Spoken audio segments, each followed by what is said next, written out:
Hello guys, welcome to study with fascination. आज हम करेंगे class 9 science olympiads chapter 4 structure of atom part 1। तो सबसे पहले है question number 1। There are 3 isotopes of carbon which are named as C12, C13 and C14, out of which C12 is the most abundant isotope. In the given structure of 3 isotopes, what will be the composition of nucleus?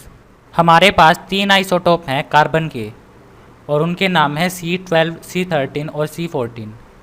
सबसे पहले देखते हैं isotope क्या होता है। तो जो isotope होते हैं इनका जो एटॉमिक नंबर होता है वो सेम होता है, लेकिन जो इनका मास होता है वो डिफरेंट होता है। तो कार्बन का एटॉमिक नंबर होता है 6, लेकिन जो C12 आइसोटोप है इसके अंदर एटॉमिक नंबर तो होगा 6 और मास होगा 12, और C13 में एटॉमिक नंबर होगा 6 और मास होगा 13, और C14 में एटॉमिक नंबर होगा 6 और मास होगा 14। यानी कि एटॉमिक नंबर सेम है लेकिन इनका मास डिफरेंट है। हमें बताना है इनके न्यूक्लियस का क्या कंपोजिशन होगा। तो न्यूक्लियस के अंदर 2 चीज़ें होती हैं, एक होता है प्रोटॉन और एक होता है न्यूट्रॉन। अब जो कार्बन होता है उसके पास होते हैं 6 इलेक्ट्रॉन, यानी कि कार्बन के पास 6 प्रोटॉन भी होने चाहिए ताकि वो न्यूट्रल हो सके। तो कार्बन के अंदर 6 इलेक्ट्रॉन और 6 प्रोटॉन फिक्स होंगे। तो जो चेंज होगा वो होगा न्यूट्रॉन। जो न्यूट्रॉन का नंबर है वो चेंज होगा, जिससे कि जो मास है इन आइसोटोप का वो डिफरेंट होगा। तो 6 प्रोटॉन हमारा फिक्स्ड है C12, C13 और C14 के अंदर। तो ऑप्शन नंबर ए में C12 में जो प्रोटॉन है वो है 6, C13 में जो प्रोटॉन है वो है 7। तो ये पूरा ऑप्शन हमारा इनकरेक्ट हो गया क्योंकि हमें प्रोटॉन 6 चाहिए। इसके बाद ऑप्शन नंबर बी, इसमें प्रोटॉन है 6, फिर है C13, इसमें भी प्रोटॉन 6 हैं। उसके बाद है C14, इसमें भी जो प्रोटॉन का नंबर है वो है 6। तो ये हमारा आंसर हो सकता है। उसके बाद है ऑप्शन सी, कार्बन 12 में प्रोटॉन है 6, उसके बाद C13 में प्रोटॉन है 5 और C14 में प्रोटॉन है 7। तो ये हमारा इनकरेक्ट हो गया। उसके बाद डी, कार्बन 12 में 6 प्रोटॉन, C13 में 12 प्रोटॉन और C14 में 5 प्रोटॉन। तो ये भी हमारा इनकरेक्ट हो गया क्योंकि हमें प्रोटॉन इक्वल चाहिए इलेक्ट्रॉन के, जिससे कि दोनों हमारे न्यूट्रलाइज हो जाएं। अब हम देखते हैं न्यूट्रॉन। अब हमारे पास सिर्फ एक ऑप्शन बचा है जो कि है ऑप्शन नंबर बी। तो ऑप्शन नंबर बी में जो C12 है इसका मास होना चाहिए 12। तो 6 हमारे पास प्रोटॉन है तो न्यूट्रॉन हमारे पास होने चाहिए 6, जिससे जो मास है वो होगा 12। इसके बाद C13 में मास होना चाहिए 13। तो 6 हमारे पास प्रोटॉन है तो न्यूट्रॉन होंगे हमारे पास 7। तो ये भी हमारा करेक्ट है।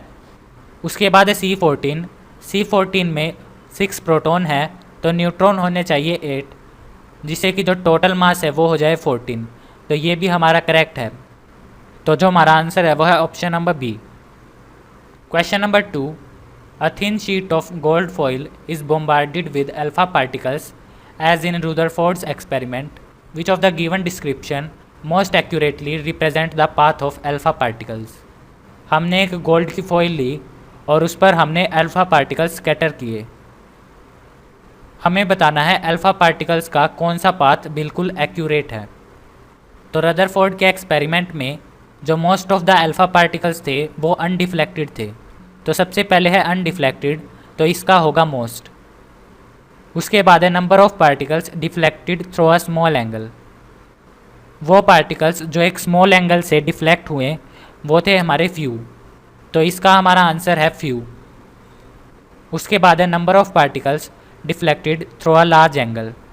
तो वो पार्टिकल्स जो डिफ्लेक्ट हुए थे लार्ज एंगल से वो भी थे हमारे फ्यू। तो थर्ड का भी है हमारा फ्यू। तो सारे ऑप्शन करेक्ट है हमारे ऑप्शन नंबर 3 में। तो जो हमारा आंसर है वो है ऑप्शन नंबर सी, थर्ड। इसके बाद है question number 3, 3 invisible radiation X, Y and Z are passed through an electric field. X goes straight, Y deviates towards the positive, while Z deviates towards the negative end. The particles present in X Y and Z and the EM ratio for X are. हमारे पास तीन particles हैं x Y और Z. उनको हम पास करते हैं एक इलेक्ट्रिक फील्ड से।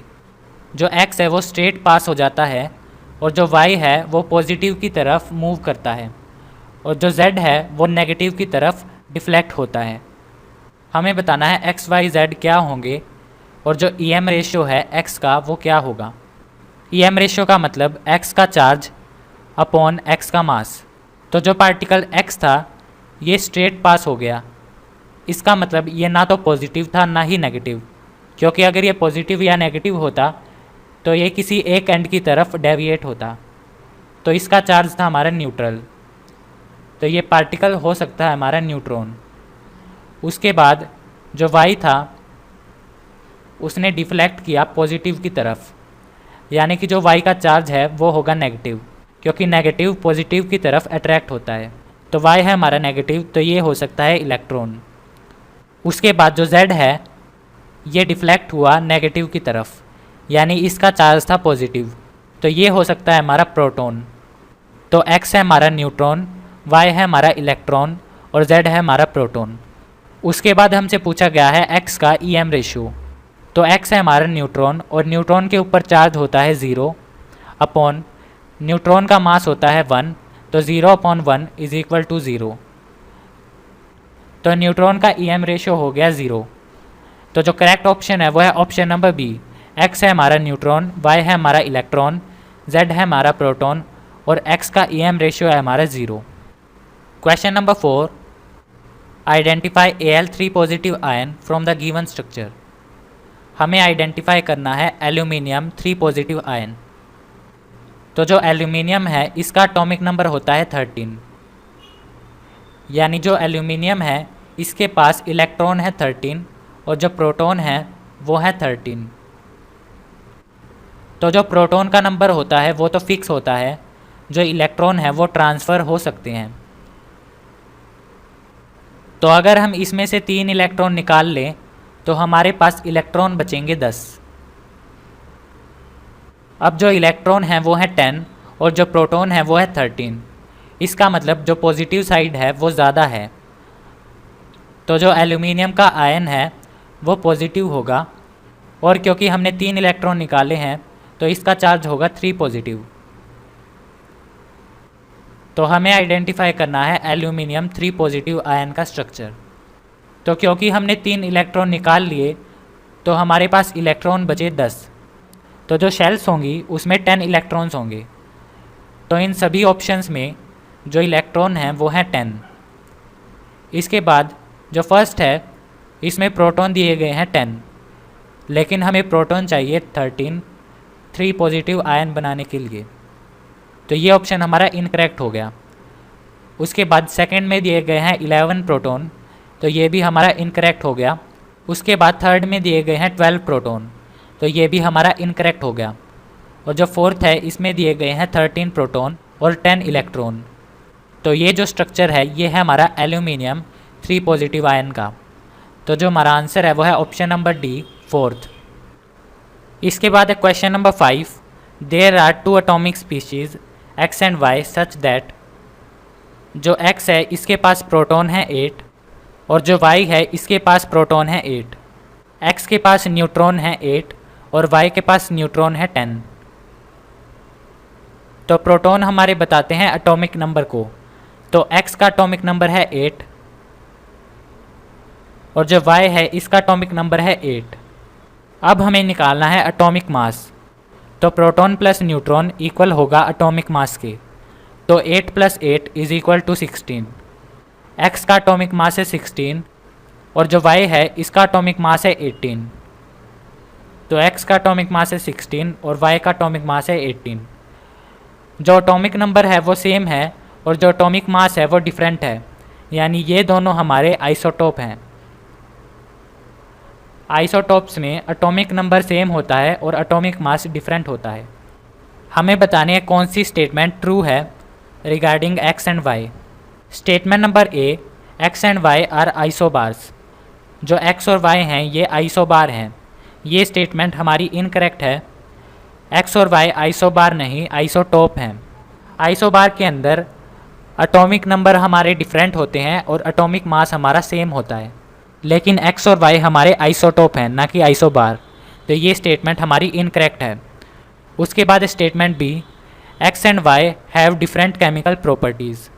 जो एक्स और वाई हैं इनकी केमिकल प्रॉपर्टीज़ डिफरेंट हैं। ये ऑप्शन भी हमारा इनकरेक्ट है। केमिकल प्रॉपर्टीज़ रिलेटेड होती हैं एटॉमिक नंबर से, और जो एटॉमिक नंबर है एक्स और वाई का वो सेम है, तो इनकी केमिकल प्रॉपर्टीज़ भी सेम होनी चाहिए, लेकिन इसमें लिखा गया है डिफरेंट। तो ये ऑप्शन हमारा इनकरेक्ट है। उसके बाद है option C, X and Y have different physical properties. X और वाई की डिफरेंट फिजिकल प्रॉपर्टीज़ हैं। जो आइसोटोप्स होते हैं इनकी फ़िज़िकल प्रॉपर्टीज़ डिफरेंट होती हैं और केमिकल प्रॉपर्टीज़ सेम होती हैं। तो ये स्टेटमेंट हमारी करेक्ट है। इसमें लिखा गया है डिफरेंट फिजिकल प्रॉपर्टीज़। और जो लास्ट ऑप्शन है वो है ऑल आर करेक्ट। तो ये भी ऑप्शन हमारा इनकरेक्ट हो गया। तो जो करेक्ट आंसर है वो है option number C, X and Y have different physical properties.